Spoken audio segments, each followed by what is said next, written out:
Today's guest on the Winning Teams podcast is Tevis Trower. Now, Tevis is the CEO and founder of Balance Integration Corporation, an organization that really works with major companies to affect real change. Now, this podcast is really of interest to CEOs and leaders of people, and you can decide if you fall into that category. But really, what this podcast will do, what this interview will do, will really hold a mirror up to yourself to see if you really are prepared to do what it takes to be a leader.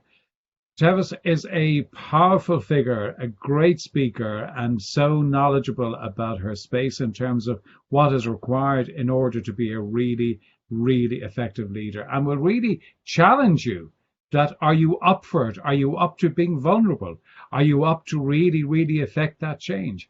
Are you up to being intolerant about the nodding head syndrome that exists in so many boardrooms and management team meetings? And are you willing to challenge, and are you willing to put yourself out there in order to ensure that your people thrive and grow? So this is a really, really great interview, and Tevis is, as I said, a real powerhouse and such an expert in her space, and well worth listening to. And you'll really walk away very reflective and very thoughtful about yourself as a leader and the things that you need to do to transform into being really a highly effective leader. So sit back and enjoy this interview with Tevis. And if you're looking for further really inspiring interviews, then go to my website, www.johnmurphyinternational.com, and you can download my book, The 10 Key Traits of Top Business Leaders. But you'll also be able to access many, many really, really fascinating interviews with top business leaders. But as I said, in the meantime, sit back and enjoy the interview with Tevis Trower.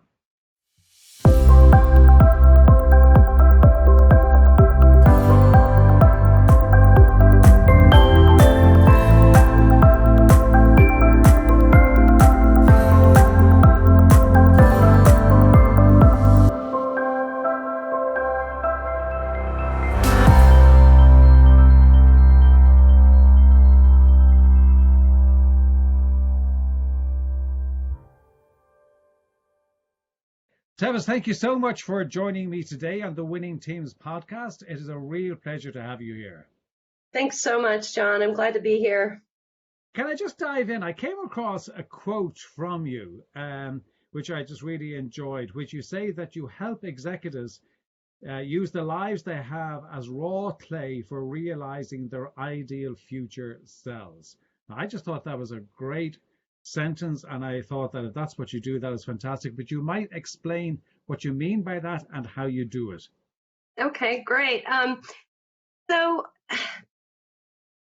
having all these truly accomplished people that you have come onto your podcast, one thing that all of us are really good at talking about is our story, right? How we got to where we are, the lessons learned along the way. But what's really driven that is a set of values and convictions about what it means to count, what it means to matter, what it means to contribute to our world, right?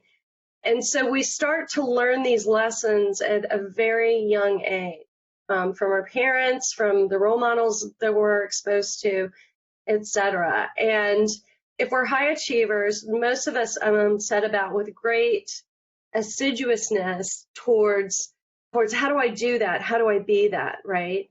And so we organize our entire life around building this identity that we aspire to. And because of how the human nervous system works, it really boils down to how do I keep myself safe in this scheme of how the world works, right? And what we find in working with leaders is that oftentimes all those competencies that we amass along the way, they're really needed, they're really valuable, but they're also not the whole story of who we are. And once we've mastered those competencies, a lot of us sit up from bed one morning, scratch our heads and say, is this really it? Right? Is this really worthy of my lifetime? And what we have found in working with top level execs, high performers, et cetera, is that is really the moment of the future, right? Of what we're going to build that has us aligning with what our deepest longing is. That doesn't mean that all those competencies don't matter. In fact, those competencies really do matter.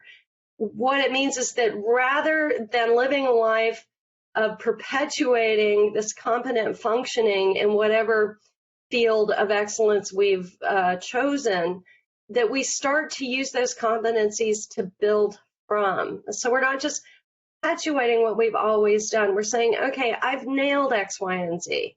I'm an expert, I'm a leader, I'm a C-suite, I'm an SVP, I'm an entrepreneur, whatever that I am that we've come to identify with is, starts to be a platform from which we say, what do I want my legacy to be in this lifetime?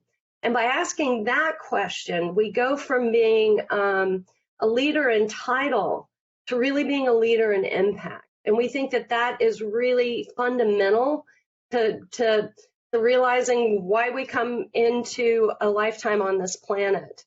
When you look at Maslow's hierarchy, which of course I have because you're kind of a leadership guy yourself, right? That top of the pyramid is self-actualization and creativity. And most of us get really comfortable with the layers prior, right? The physical needs, the social needs, the reward and recognition. But when it comes to creativity and self-actualization, because we're so focused on our competencies, it's really hard to switch our brains and switch our impact into a question that involves exploration and no certain answers, no certain pathways. So that's what I'm really passionate about. And that's what I've seen when you look at the folks who you admired, you could actually just list them out and say, wow, did they stick with their competencies or did they take it somewhere new? Mm-hmm. And in general, the people who rise to the true top are people who somehow are taking us somewhere new, taking themselves somewhere new and inviting the world along with them. Yeah, I find it really interesting what you're talking about that, because it's actually one of the things that I come across obviously in my own work with clients where okay, the initial connection with me can be, okay, this is about a business relationship. This is about, kind of growing as a leader and growing as an executive, growing as a CEO. But then it obviously drifts into what you're looking to aspire to as a person. And one of the things that, and probably saying it a slightly different way to what you're saying is that, people get to a stage where they want to make an impact and they want to have that legacy and they want to demonstrate that their life is of significance. One of the things I find interesting, I'd just be curious your view on it, is that it tends to be a kind of a window of time that people kind of have that realization. They've kind of, had their foot to the floor in terms of their career and right, the pedal to the metal and all the sayings that go along with that. And then they kind of get to a stage, and then there is, as you said, is this it? Is this all there is to it? So there is that window. And if they don't, my experience is if they don't do something about it when that window is open, that they tend to kind of move on and never get to it. And I'm just wondering, how do you actually make sure that you capture it at that moment and make sure that it does happen and there is that pivot? John, I think you're right. I think that there are moments that bring us closer to that restlessness that leads to those questions, right? I also believe that restlessness, that nudge, is actually always happening. Always, right? Because this is what it is to evolve completely within a lifetime, right? Is when we start to think about legacy and impact. What you're saying about the window, I think, is curious because it's usually in a time of where everything's kind of going well and we've mastered and we know how to respond to specific situations. So it's usually in this time of oh, everything's okay. So our nervous system can kind of relax, and there's enough space in the mental chatter that is always going on for us to actually hear the nudging that's probably been there all along, right? But the other thing I will say is there's that intrinsic moment where the voice becomes louder, but then there are also extrinsic moments, nudges, right? Times of discomfort, times of crisis that also prompt us to ask this question, what am I doing? Is this really how I want to use this life I've been given, right? With things unfolding extrinsically the way they are, is there not a more powerful way, a more positive contribution I can be making? And so I think that it's kind of a combination of really training ourselves as leaders to ask these questions all the time, so that it's not just when things are going well that we feel like we've got the luxury to ask them, and then the next crisis comes and fear shuts us down, and we go back to business as usual and treading water and trying to catch the curveballs. So to me, it's kind of a combination of both, from what I've seen with the leaders we've worked with. And I want to come back and talk about crisis just in a few moments. But I think it's interesting because as you're talking there, to a large extent, that's probably why I've ended up doing what I do. Because prior to, I mean, I've been doing it now for 16 years, but prior to that, I was, CEO in a corporate environment. And it was that moment of kind of, is this it? Is this everything that I've been striving for? Is this what I have kind of worked my, ass off and actually done? I'll put all the hours in and my family has sacrificed, and here I am, and I suddenly, I'm not too sure I really like this. And so there is that moment, but I think that it's kind of what you do with it, because it can be that it can be that you exit what you're doing, but it also can be that you stay in what you're doing, but you do it very differently.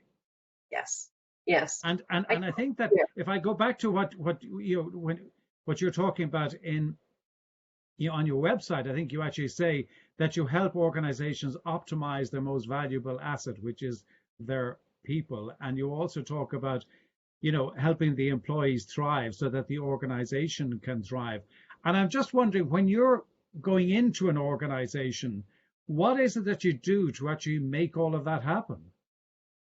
Well, first and foremost, without a stakeholder who's really willing to roll up their sleeves and ask uncomfortable and potentially game-changing questions, we won't even take an engagement. I mean, we've learned that there's a terrible virus that is infecting boardrooms everywhere, and I call it heads nodding. And you're laughing and I'm laughing because you know exactly what I'm talking about. Absolutely. Yeah. Yeah. So we get some consultant, we have a survey done, like some kind of epiphany moment, right? That, oh, we have to care about people. Oh, that'll help our bottom line. Oh, when we look at all of our drains on productivity, it's boiling down to people. Oh, so then we say that it's employee engagement is the problem, right? I say, well, damn it, we got to engage these. What's wrong with these people? They're not more engaged. I pay them fairly and I give them health insurance. What's wrong with them? They're not engaged. They should be grateful to have a job. And then we get this kick in the hindquarters, right, that says, well, no, actually, you really have to care about people. And everyone nods, right, heads nodding. And secretly, everyone around the conference room table is going, yeah, I really believe in people. It's that guy to my left or that lady across the table. They're the problem. Maybe finally someone's going to say something to them about their behavior, about how they go about their work. Now, the irony here is very rarely, while our heads are nodding, do we allow the discomforting thought that maybe I'm part of the problem.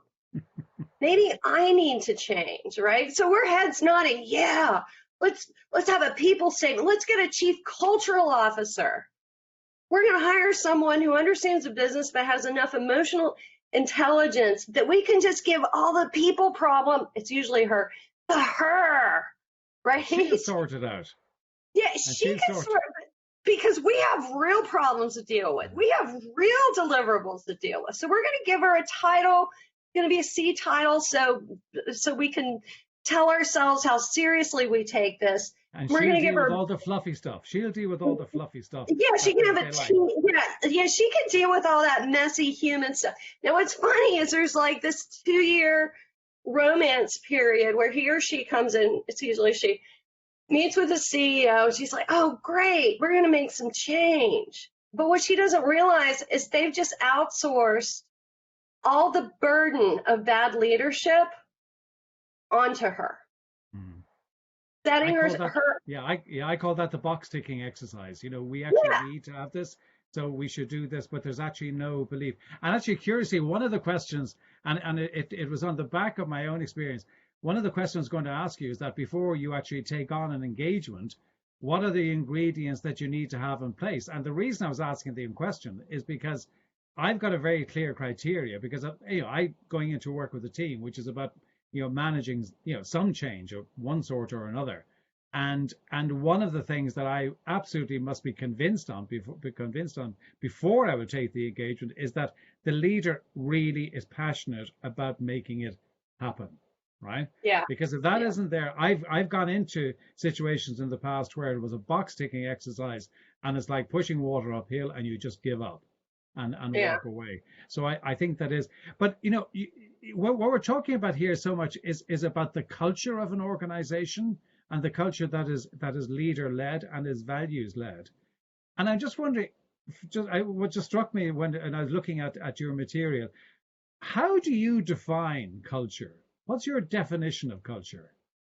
Gosh, I think a textbook definition would be the norms and social mores of behavior and beliefs and values. I think you and I would both say that when we walk into a client environment, we immediately get a sense of the energy, the trust, the risk taking, the creativity present, right? And so while I think the textbook definition about mutually agreed upon values, norms of behavior, all that stuff is one thing. But I think that if there's something that we've seen in the recent evolutions on the planet, is that even more important is everything that's unspoken and everything that is hidden, what you might call the shadow, right, of a group of people. The shadow of a country, the shadow of an organization, the shadow of a family. And that is just as much a part of culture, if not even more, a definer of culture. Because oftentimes what's expressed is a reaction to what the shadow is. But without actually unearthing all these things that we don't want to admit to being present, not a lot of progress can be made. And what you said about having a CEO who passionately believes, I also believe that there has to be a sense of discomfort. There has to be a sense of we can't go on like this, right? We will not achieve who we are capable of being as an organization if we don't change. And that may fall into the description that you gave of having a leader who's passionate and committed. But I think that there has to be a do or die to it, because if not, the changes to systems, the changes to performance measurement mechanism, the changes to hierarchy, the changes to communication, they're just not going to happen. People are never going to be willing to ask the uncomfortable questions and speak the uncomfortable truth unless it is considered as being part and parcel of the survival of the organization, not as it is, but as it can be. Yeah, because one of the things that I talk a lot about to leaders in my own work is, we can have statements around what our values are and what we believe in, but people actually will judge us by our actions. And I kind of, a bit of a mantra of mine is, be really careful about what you tolerate. What you tolerate is, because I can say one thing, but if I'm tolerating an underperformance or a bad behavior or incorrect behavior somewhere else, it completely undermines me as a leader. And I think the consistency between how we behave and what we say, and making sure that we have just got those kind of conjoined at the hip, is critical. And I see many times, you know well-intended leaders tolerating behavior, tolerating whatever it might be in their organization because it's too tough to address. And yet they don't realize the damage they're doing to their own brand and their own value as a leader. Would you agree with that?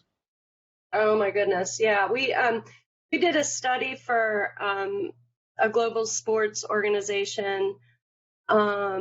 They, under the pretense of emotional health, brought us in to look at a couple of gaps on their Great Places to Work surveys, as well as their internal surveys around employee morale, whether or not it was a great place to work, which a lot of them aren't. Right.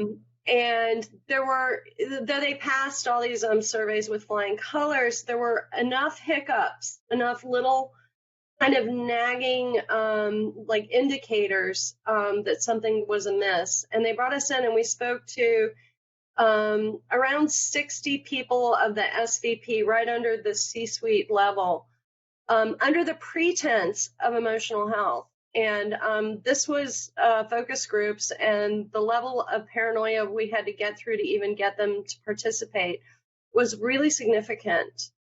And what was amazing is once we were in those rooms and those folks knew that I was earnest and truly trying to understand, the level of visceral frustration and anger over what was tolerated in the C-suite and how that trickled out throughout the organization.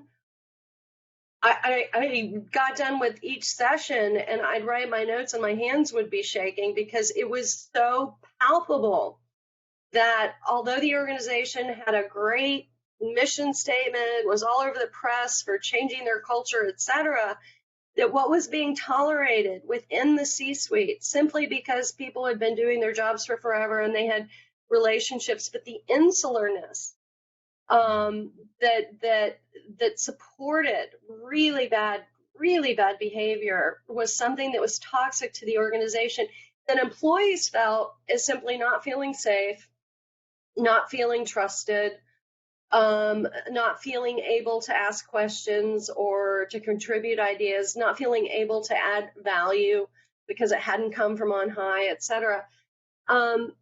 So I think that's kind of an illustration of what you're saying, and I've seen it firsthand.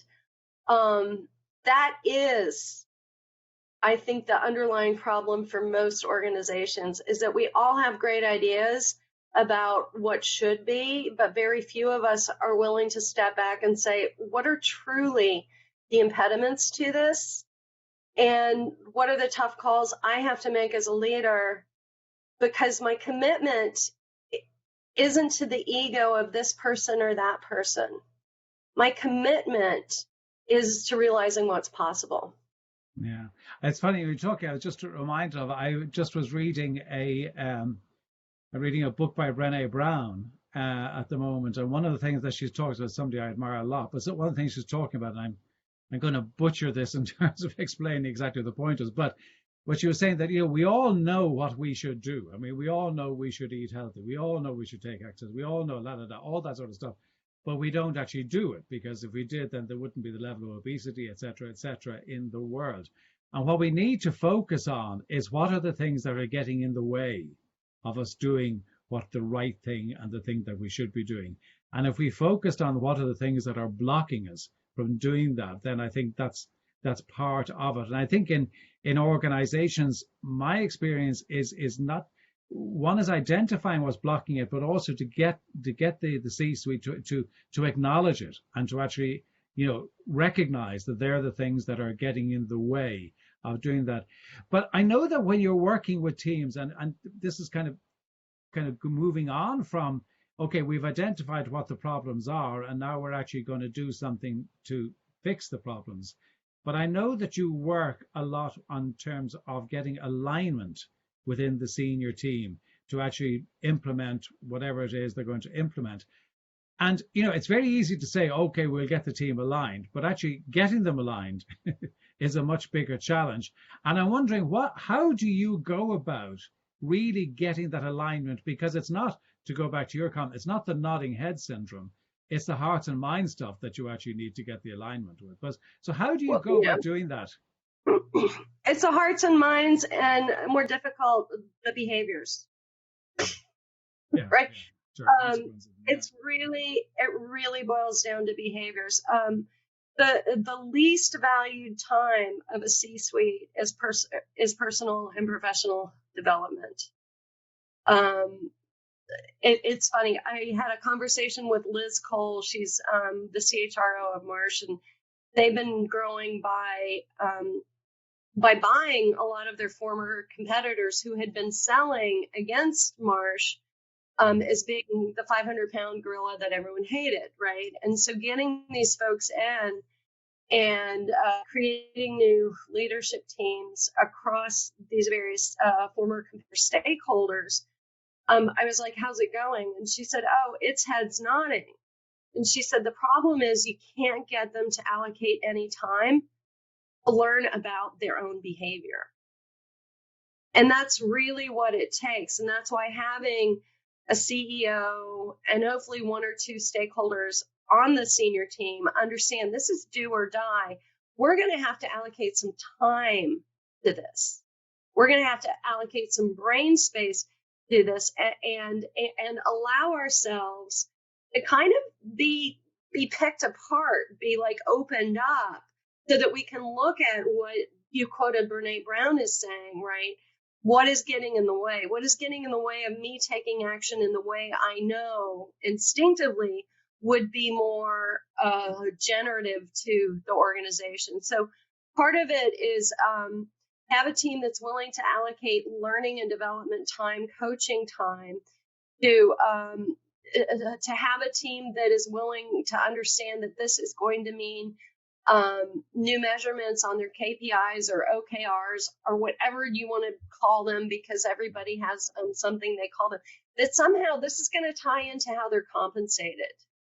This is going to tie into what kind of reward they get throughout the year and at the end of the year, and that it's going to be measured. So it means also not just time for learning, but time to look at what are the KPIs, then time to look at what are the measurement systems through which we're capturing that, and tying it all together from the top.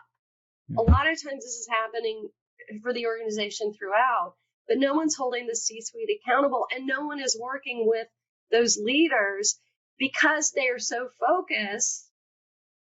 I mastered my competencies. Yeah, that's how I got this. Yeah. And I think also the other part that I say, I think you're right in so many ways. I think that you're saying, oh, there isn't the time being given to it, but I think that one of the reasons there isn't time being given to it is that if you do give the time to it, you've got to be vulnerable, and in order to be vulnerable, there's got to be a culture of trust, and that doesn't exist. So therefore, I am not going to be vulnerable, because if I am, I'm opening myself up, and I could get hurt. Well, so let's talk about trust and vulnerability. I mean, I also have sat with Brene Brown, and I'm grateful to her for elevating and surfacing the conversation on vulnerability. And by the same token, I think that is really the fulcrum of the type of person that has to be at the top, right? If you look at the Edelman Trust Barometer from a year ago, right? Their profile on what is needed from a CEO is not perfection. It's vulnerability. He is not perfectly polished. He cares about what impacts my life, and he's willing to say so. He's willing to mobilize the power of our corporation to speak on the issues that are going to impact us all, whether it's wage equality, the environment, stakeholdership, well-being, work-life balance, like it's really all this stuff. And so when you look at this question of trust and vulnerability and authenticity, that's what has to be present among the C-suite. If the C-suite is not able to be transparent with each other in a professional, appropriate way, but truly human with one another, then how do you expect the humans reporting to them to be so with one another, right? But that's what I mean by time, John. Like, this doesn't happen because you hire a consultant to come up with a value statement or mission statement. This happens because you get those people spending time together, not exploring their competencies and their job roles and what happened in Q3. It's because they actually have to stand in their humanity with one another. And I'm just curious, I absolutely agree with you. And I'm just curious as to what, in your experience, have been the kind of the keys to unlocking that and creating the willingness to create the space in order for that to happen. What, in your experience, what are the moments, what's the conversation, what are the questions that you're asking that actually unlocks that for people to say, no, hold on a second, I'm actually going to change the way I'm working. I'm going to, kind of give up some space for this. What do you think are the keys to actually unlocking that? So I'm a big fan of storytelling because one of the hallmarks of a great leader is not only that they are able to hold the scope of their lives in kind of an epic understanding. And by that, I don't mean that you have found the cure to cancer, or I mean really holding the arc of your life with a sense of the evolution and impact. And you can't have evolution and impact unless you have been deeply afraid, right? Unless you have had to really dig into your depths through a series of challenges, a huge obstacle that you had to overcome that had you in a place of uncertainty, that had you kind of facing the mirror, looking at the truth as it is and saying, I've got to do better, I've got to be better. And when we think about high performers, right, so much of it is, how do I present, right? How do I look? And by that, I don't just mean looks. I mean, how do I come across? How do I convey? And we oftentimes are taught to hide any moment of uncertainty in the past, any moment of struggle. For courage to be present, fear must be present, correct? If there's no fear, it wasn't courage, it was competency, right? So to take a team of leaders through an exploration of what are the truths that they learned through their own breakthrough experience, that's a point that you start to get into fundamental human values that go beyond a value statement and actually allow people to start to see each other as individuals and as people who have had to try. Not just get it, but had to try. And that's where we can really come together and start to connect with one another. Well, I'll pause. Okay.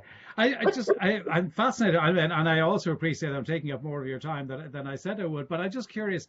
I know that I think you were given the tag of the Corporate Mindfulness Guru. Am I correct in that? And I'm just wondering how that came about and what it actually means to you, if it means anything to you. Well, mindfulness, I think, is such a wrong word for what it actually means. It means being fully present. Yeah. I think if we were really going to use language appropriately, it would be mindlessness, right? We would be less in our minds, and we would be more fully present in the moment, right? Because when you get into a description of mindfulness, that's immediately where it goes, which anyone can connect to. You feel present on a hike. You feel fully present if you like to draw or play guitar, whatever the heck. You're gazing into the eyes of a loved one. You are fully present, right? I was called that by the woman who wrote Megatrends 2000, Patricia Aberdeen. She was researching her next book, which was Megatrends 210, and she wanted to get behind what is going on with corporate transformation. And someone gave her my name, and we had a conversation, and she called me Corporate Mindfulness Guru for the new millennium, which is so funny because I don't run around talking about Buddhism or saying you have to do a mindfulness practice. I do, however, really believe that learning how to strip away the blocks to being present is incumbent upon anyone who wants to call themselves a leader. I absolutely agree with you. And I think that, I think the point that you're making about the vulnerability, if you're not demonstrating vulnerability and you're actually trying to do quite the opposite, then you actually just push people away from you. And I think people get repelled by that rather than get attracted to it. Tevis, I see really, really well how organizations can work with you. I can see how you can make an impact in those organizations. And I would love to come back perhaps and do another interview, but I am going to respect your time.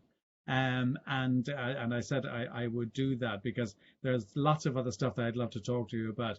But before I kind of wrap up, two questions to ask everybody. One is a book that you would has made an impact upon you, and you were going to say something before you answer that. Okay, so well, I'm going to get straight to your question first, and then I'll circle back.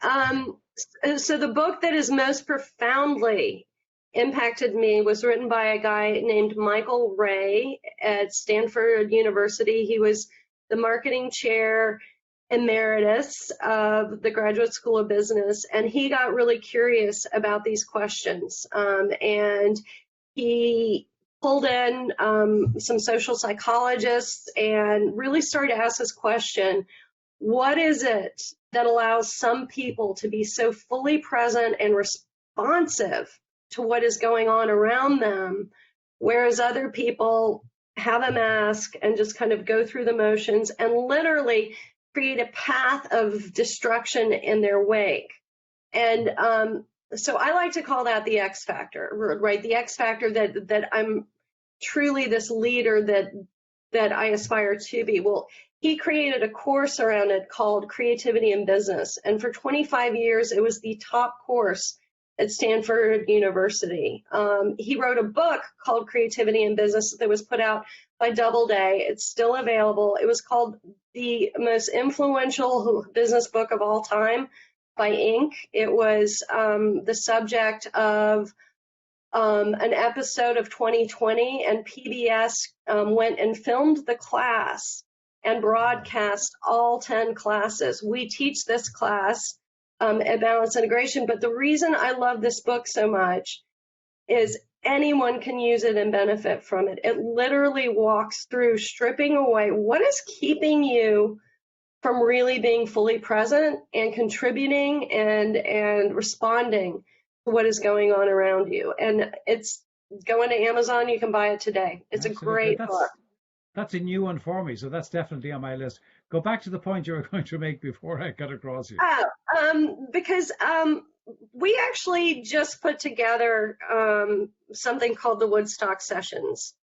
It's going to be launching in the fall in October, and it is going to be a gathering of a high-level cohort of C-suite executives who are curious about this question of legacy, of impact, of presence. So if you're curious about that, you can go into www.thewoodstocksessions.com. And I think that what's driving me to want to offer this and to create this is that we are in crisis. And above and beyond the trust barometer saying that the average person on the planet is looking more to CEOs to lead more so than governments or churches or the media or like NGOs, like corporate leaders have the resources and the ability to impact in ways no one else can. Yeah, but we need leaders. Yeah, we need leaders who are ready to move forward that way. So that's kind of my mission. Fantastic. We'll put that in the show. That sounds fascinating, actually. The other question I want to ask, daily rituals, if you have them, and what are they and what they do for you? So I have a number of daily rituals, and they sometimes change according to what's going on. Like if I'm on the road, or if I'm sleepy as opposed to anxious, right? So I do have a lot of tools, and I mix and match a lot. I sit every day for 20 minutes. I work out every single morning for hopefully an hour if I can get it in. I try to do something creative, and whether it's playing my guitar, drawing, journaling, like I try to do something that forces me out of my functioning brain and into a learning mode every single day. The other thing I do is when I'm not on the road, and sometimes on the road, every afternoon around 2 or 3 p.m., I'll go and take a walk, even if it's only for 10 minutes. I try to get outside and just remind myself I'm on the planet and not just in my head. And connect back to it. Yeah, it's interesting because there's a lovely mix in there of different things, of different parts and different elements of the human psyche, which is great. Tevis, this has been fantastic. I've loved it. I'd love to come back and do another one. But where can people get in touch with you? We'll put it all in the notes, but tell them where they can get in touch with you, because I'm sure many will want to go as they listen to you. Sure, I would love for you to reach out to me. You can find me on Twitter at Corporate Yogi. You can find me on Facebook as Balance Integration. You can find me in LinkedIn at the same. And our website is balanceintegration.com. So I'm very, very findable, and really love talking to people who are earnest about these questions. Brilliant. Tevis, thank you so much. It's been a real honor and a huge, huge pleasure to have this time with you. And thank you again for joining us on the Winning Teams. Thank you so much, John. I've really enjoyed our conversation.